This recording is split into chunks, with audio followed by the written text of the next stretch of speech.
بسم الله الرحمن الرحيم. هنشرح في الفيديو ده الأمر انترسكت. بستخدم الأمر انترسكت في إن أنا أفصل بارت معين لأجزاء بالشكل المطلوب. نختار الطوب لين سكتش، نرسم مستطيل ونعمل له اكسترود بمقدار 200 مللي. لو احنا فتحنا الأمر انترسكت فهلاحظ إن أنا عندي سيرفيس سوليد بادي وبلين. على الأقل لازم يكون عندك حاجتين من الحاجات دي، يا إما يكون عندك سوليد بادي وبلين، يا إما يكون عندك سوليد بادي وسيرفيس. هنستخدم البلين أو السيرفيس كتول بنعمل فيها قطع أو فصل للبارت ده بشكل معين. بس هنا مش هنعمل فصل للأسطح، ده احنا هنعمل فصل للسوليد بادي بنفسه. ازاي؟ نختار مثلا الطوب بلين ومن ريفرنس ننشئ مستوى جديد يبعد عنه 100 مللي.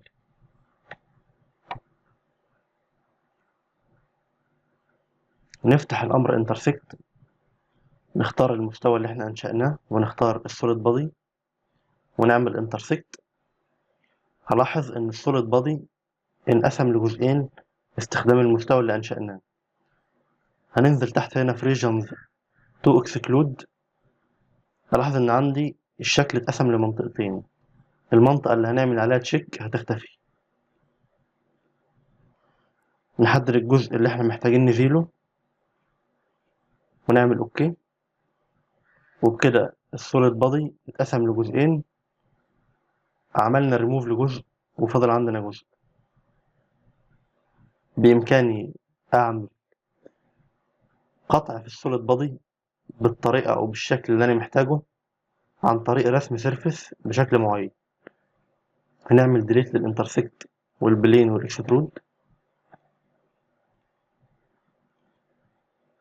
ونعمل إيديت للسكتش ونكبره شوية ونعمل اكسترود بمقدار 200. نختار السطح ده نورمال 2 ونرسم سبلاين.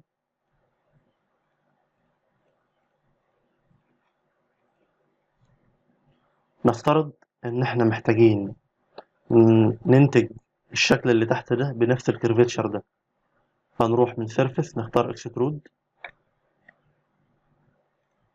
ميد بلين بمقدار 600 مثلا،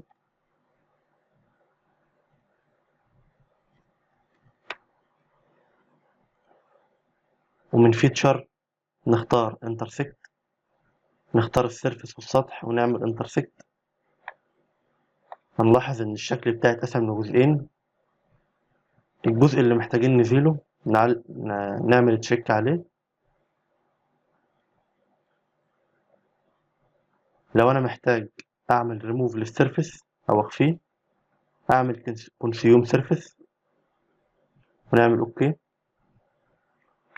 هنلاحظ ان الشكل اللي نتج ده الامر انترسكت. لو انت معاك سؤال او استفسار ممكن تبعته على الصفحة اللي هتلاقيها في وصف الفيديو او في التعليقات. وشكرا.